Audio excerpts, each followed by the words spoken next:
Hey y'all, Adrian Despres. You may want to put a seatbelt on because I've got a story to tell you about this event. Yesterday, this is I'm on Sunday right now. I think it's the 30th of April.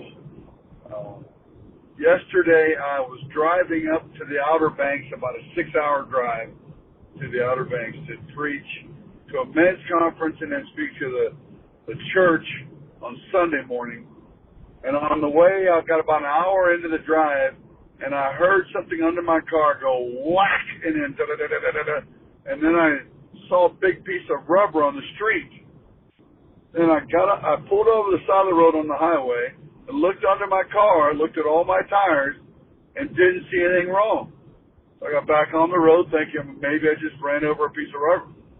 I get back on the road, and it's shaking. My car's shaking. Then I hear the whack, whack, whack, whack again, and I look behind me and I see another piece of rubber. So I pulled over again. I turned off an exit, went to a truck stop, and looked under my car, looked on all the tires, moved the car forward so I could see the tires better on every couple feet, and I never saw the issue.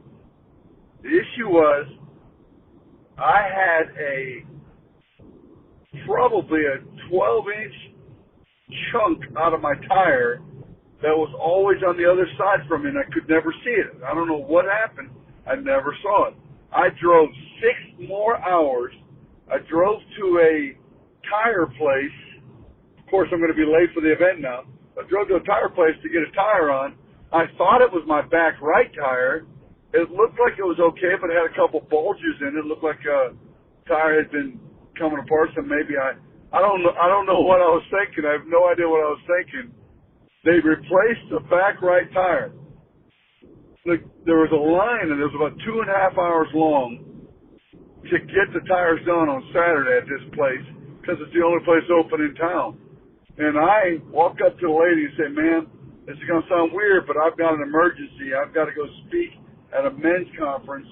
And I told her I'm an evangelist. I want to speak at a men's conference. And if it's at all possible, can I get in quickly and get out? Can you do a NASCAR thing for me? I was in Darlington, where NASCAR is.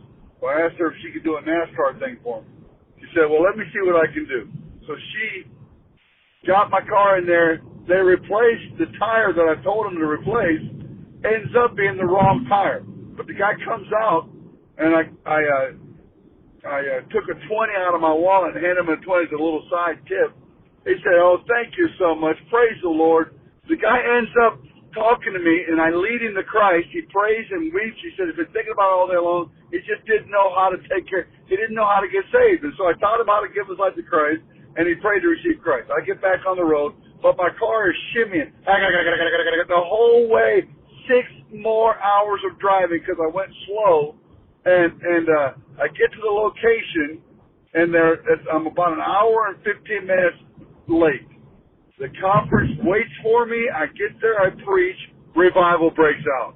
And these men are crying. It's just very intense. Revival breaks out. I talked to a guy in there who's a mechanic. I said, "Take my car, drive it around, see what you can figure out what's going on."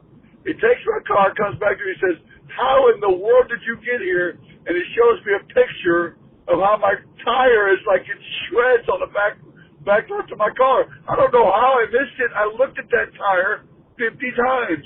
Well, it was about 12 inches of just all shredded all the way down to the metal. It was 12 inches by 4 inches on the tire. And he said it was a miracle that I got there on that tire. He said there's no way I should have gotten there on that tire. The next morning, the Spirit of God moves again in church this morning. I tried to get a new tire on there, but I couldn't.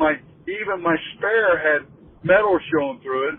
So the pastor took me to a guy who said he wanted to give me another spare, and I got another spare on my tire now. And I'm driving down I-95 as we speak with a spare on my tire. I think you're only supposed to go 50. I won't tell you how fast I'm going because I don't want you guys to okay. Well, I'm just saying, thank y'all for praying because I believe your prayers kind of spared my life. All right, appreciate y'all. Have a good one. God bless you. Bye-bye.